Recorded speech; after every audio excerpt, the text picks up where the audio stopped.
రఘురామయ్యని మంచం గుర్తు మీద ఓటేసి అఖండ మెజారిటీతో మీరందరూ కూడా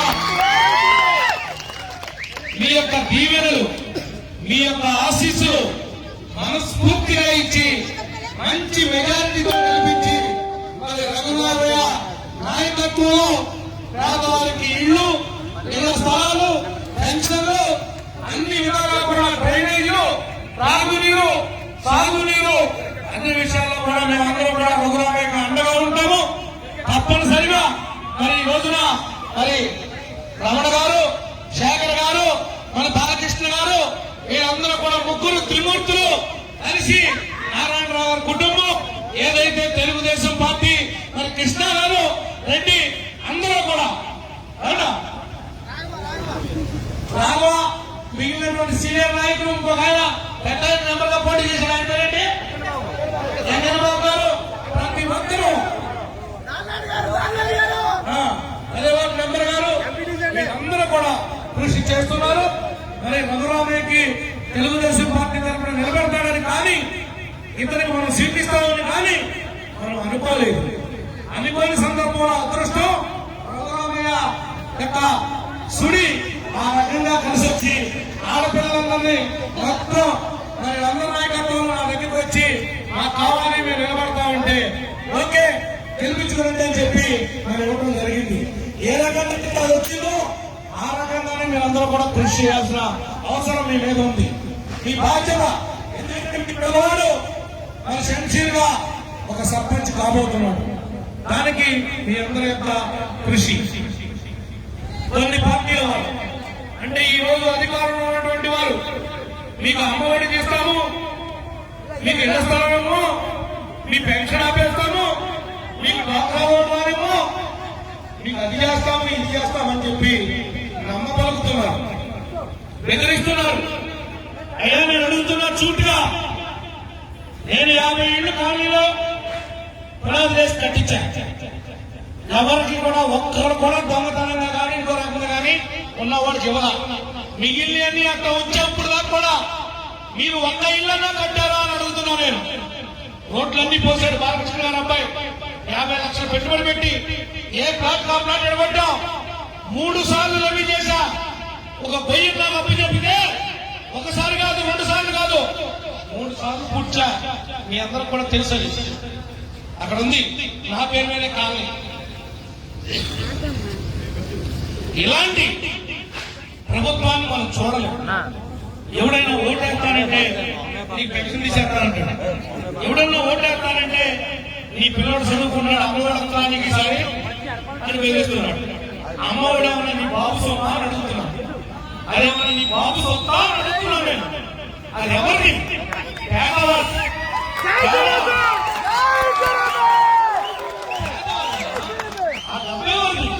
నువ్వు తలకు పెట్టుకునే నువ్వుని కానిచ్చి నువ్వు తలకు పోసుకునే షాంపూ ప్యాకెట్ లాగా పసుపు మీద, ఉప్పు మీద, కారం మీద, నువ్వుల మీద, పెట్రోల్ మీద, డీజిల్ మీద, ఇదేటువంటి గింజ మీద ట్యాక్స్ చేసి మా అందరి యొక్క రక్తం, చెమట డబ్బు ఈ రాష్ట్ర ప్రభుత్వం యొక్క డబ్బు. ఆ డబ్బులే పేదవారికి అమ్మఒడి కింద నువ్వు ఇస్తున్నావు, మేము సంతోషిస్తున్నాం. అవి ఇవి పిలుస్తానంటావేంటి? ఏమీ పేర్కోకుండా నిజాయితీగా పోటీ చేయాలి. జనాన్ని భయపెట్టకుండా పోటీ చేయాలి. భయప్రాంతులకి గురి చేయకుండా పోటీ చేయాలి. నేను ఒక మాట అడుగుతున్నా సూటిగా మిమ్మల్ని, ఈ రోజున మీ సొసైటీకి పోవడానికి కారణకులు కాదా? మీరు తినే అన్నంలో బురదపోయే వాళ్ళు చెరువులు కొట్టేసి మీ కుటుంబాలన్నీ నాశనం అయిపోలేదా? అటువంటి పార్టీ వాళ్ళు ఓటు అడిగే హక్కు ఈ కొల్లేరు ప్రాంతంలో ఉండాలనుకుంటున్నాను.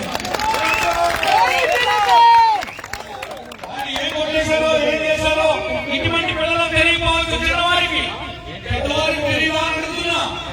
వాళ్ళు చేసినటువంటి దోపిడీ విధానం మామూలు పెట్టి కొల్లేరు ఉన్నటువంటి చెరువుని ధ్వంసం చేస్తే ఇవాళ మీరేదో రకంగా పట్టు పోసుకుంటా ఉన్నాం. మీ సొసైటీలో మీకుంటే మీ కుటుంబాన్ని ఎంత 3 పువ్వులు 6 కాయలుగా ఉండేవి కూడా ఒక్కసారి ఎందుకు మాట్లాడుతున్నాను? మైక్ లో మాట్లాడి చాలా ఎక్కువ వస్తుంది. మీరు అర్థమాన్ని ఈ కేసు పాలిస్తుంది. చేతులు ఎప్పటి పోకనే సస్తున్నామని చెప్పి బాగా అందంగా ఉంటే కొద్ది మీద అయితే సౌకర్యంగా ఉంటుంది. ఈయన పడలేదు, పెట్ట పడలేదు అని ఒక కొద్ది మీద కొడుకుంటున్నారు. మీకు వినపడుతుందా? మీకు సౌకర్యం కూడా అప్పుడప్పుడు కనపడుతుంది.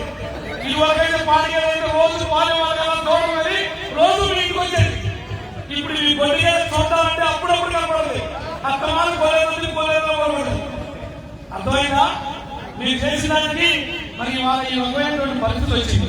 మీ ఊరి నుంచి ఏలూరు వెళ్ళాలంటే మీరు పుట్టి పెద్దయిన తర్వాత ఇలాంటి వాళ్ళు ఎవరైనా చూసారా?